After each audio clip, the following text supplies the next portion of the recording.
Hello everyone and welcome back to me, Shiva Wilson, and my channel which is about whatever comes to my mind. Now today I have Crystal Iron Man Part 2 for you. So a quick recap of Part 1. Fieros gets kicked out of his mum's house with Jane and they end up couch surfing, then staying in a guest house, then in a tent in the local woods. Now a time jump. Crystal Iron Man Part 2. Crystal Iron Man had to find a bed for the night, as usual.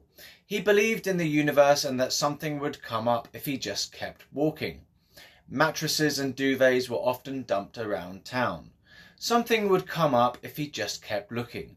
He always found somewhere to sleep wherever he found himself at the end of the night.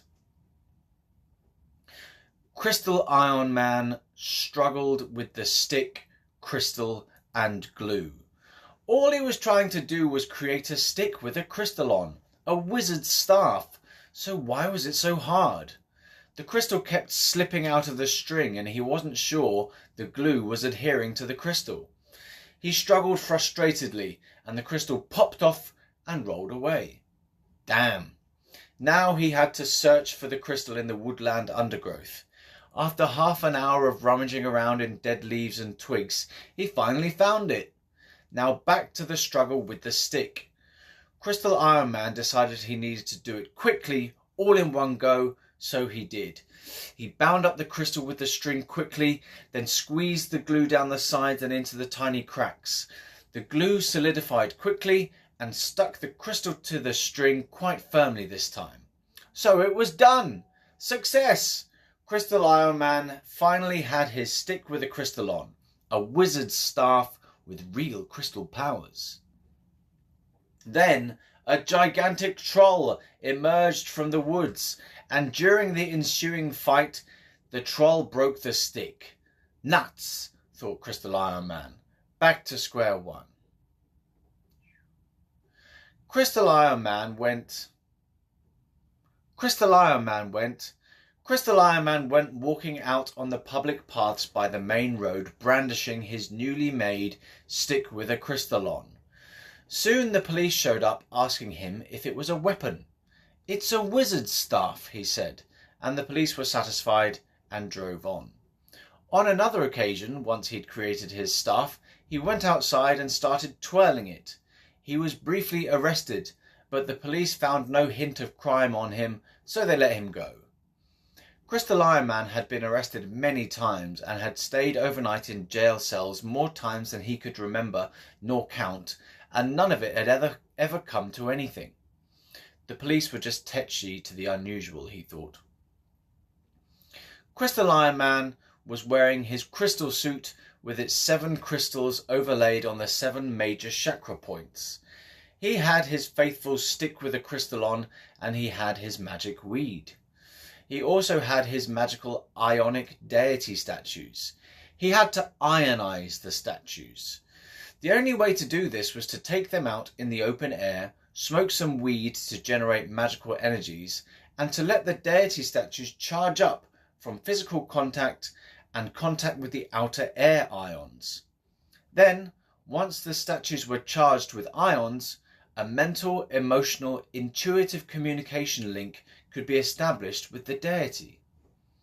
With the mind-altering weed, Crystal Iron Man could connect with the charged deity statue and thereby hear the whispers of the god's communications and intentions for him. Go this way or that, do this or do that, a cryptic message to decipher. Things like that would issue from the charged deity statue and would be received by Crystal Iron Man's altered consciousness. He could feel the statue's vibration.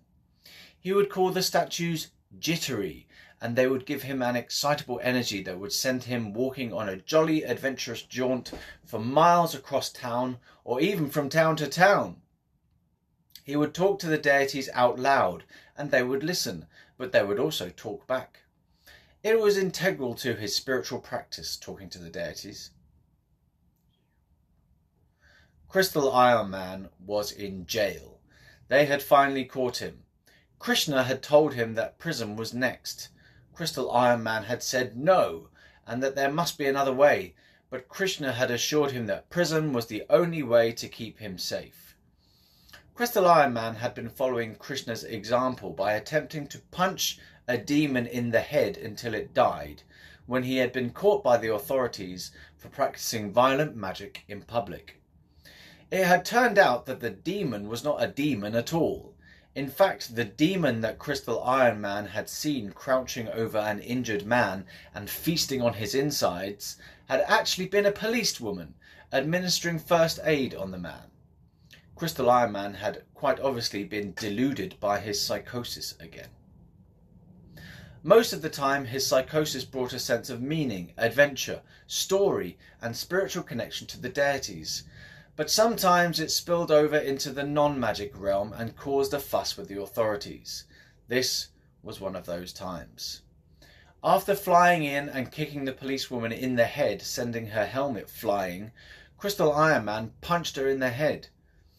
The other police in the area piled on top of him, maced him in the eyes, and handcuffed him. Crystal Iron Man initially thought he could overpower the police people with his magic-infused strength, but alas, there was no wriggling free.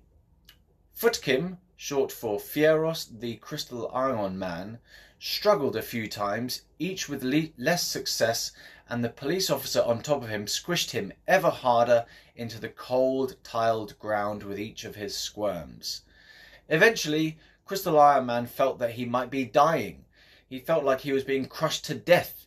He screamed out in a final desperate protest, but finally realized that it was his resistance that was prompting the police to be killing him, and he succumbed, relaxing and going limp. That was how Fieros the Crystal Iron Man went to jail. Dun, dun, dun, dun.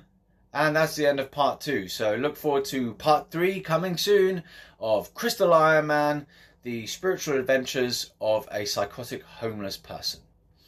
See you on the next one then. Good night.